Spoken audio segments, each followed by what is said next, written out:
This is episode 230 of Zen and the Art of Real Estate Investing with my guest, Nathan Turner. Nathan is the owner and president of Earnest Inc., which is also Earnest Investing. He started investing in the U.S. real estate market in 2008 by creating notes and later evolved to buying performing and non-performing notes. This is a tip-off.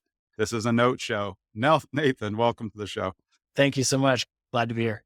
Yeah, let's go right into notes and then I'll get to your background. Why notes? Sure. Because I know it's something that for the novice investors, pretty confusing. I mean, even to me being in the game so long, I still don't know that I really get it. So why did you choose notes? And then we'll go to your backstory.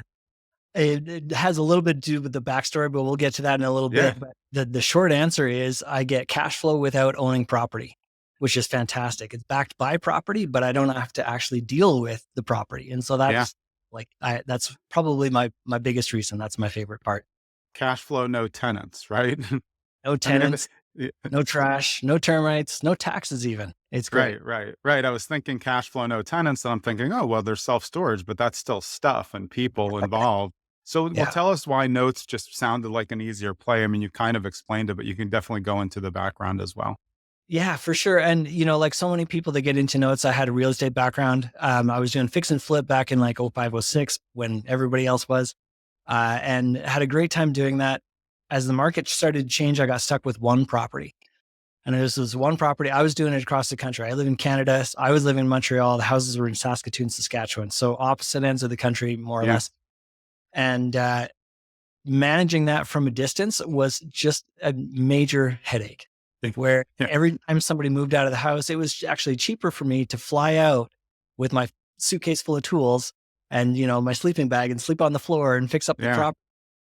And that was the best way to do that, the cheapest and best way to do that. And it was just, I couldn't understand why people were doing this. The cash flow was great. That was the part that I really enjoyed. And I'm like, okay, I check every month. I get that. That's cool. Yeah.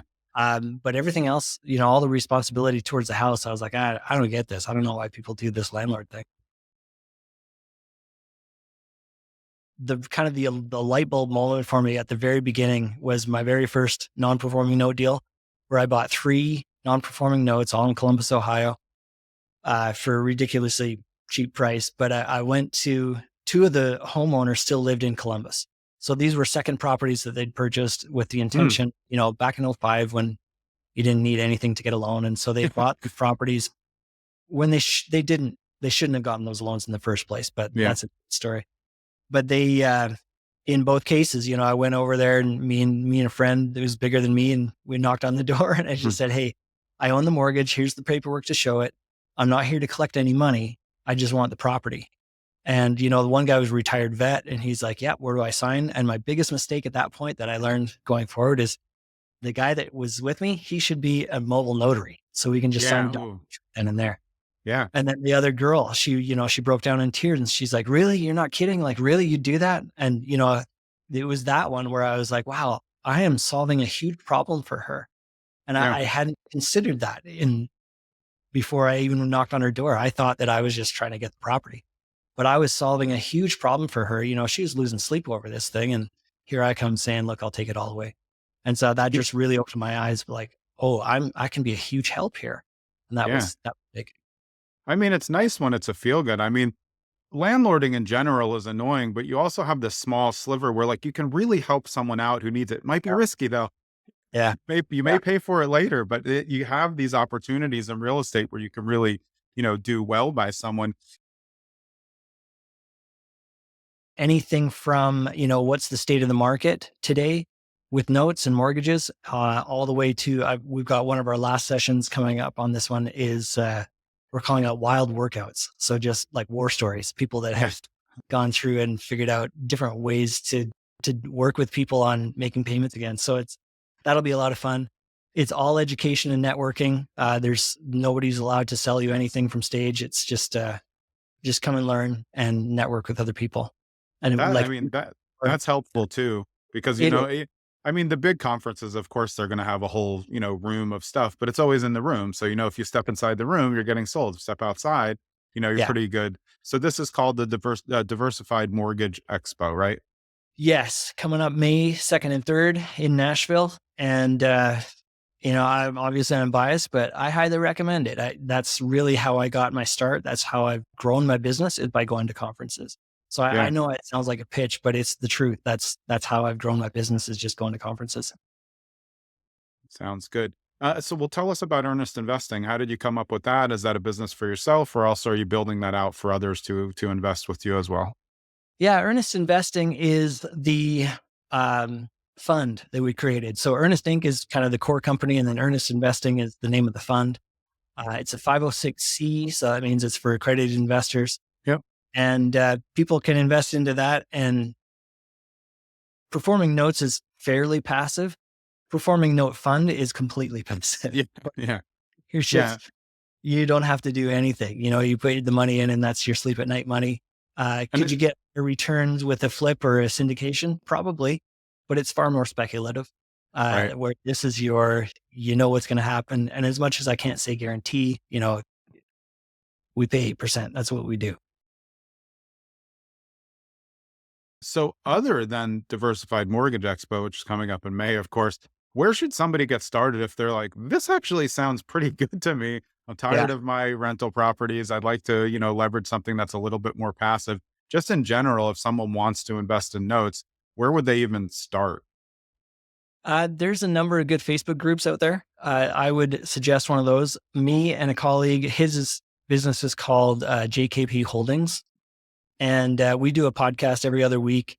We've been doing it 3 years now, 3.5 years. And so we've got a bunch of shows on there, and same kind of thing. We bring on people that help teach us something we didn't know before.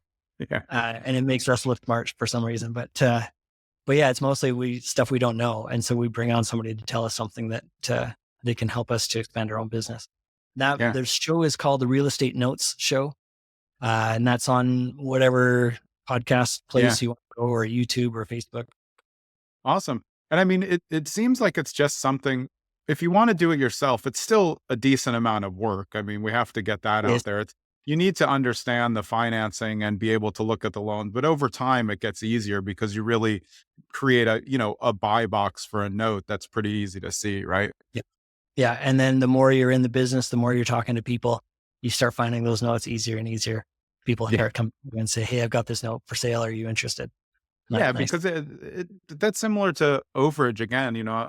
The reason I made so many comparisons for the show is just because I don't think so many people are as familiar with note investing. Right. But Yep. single family home buyers, they end up, if they're good marketers, they end up with overage. And then they end up either wholesaling, but they usually just sell the properties to their friends because they have it. And this in the note business happens a lot. Somebody buys a portfolio, they want to kick off some of them. And it's a very small group of people who are just like, hey, do you need these? This fits your buy box, Uh-huh. and you could trade them some later along the same lines.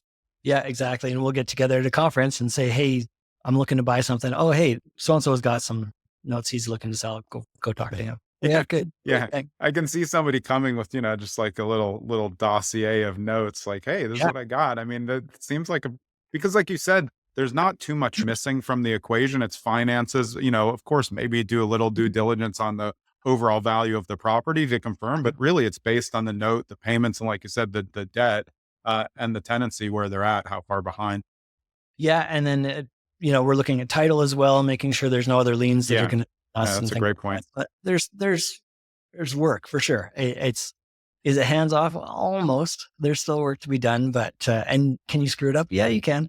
So, and get some education. Make sure you know what you're doing before you get into it. Yeah, and for the note investors out there who are thinking it might work for them, you don't have to go to Columbus, Ohio and knock on the door. Right. Most note investors aren't leaving their office, right? No. Now I do everything. I live in Canada, so can you do it from a distance? Yeah, absolutely. It's what I do every day.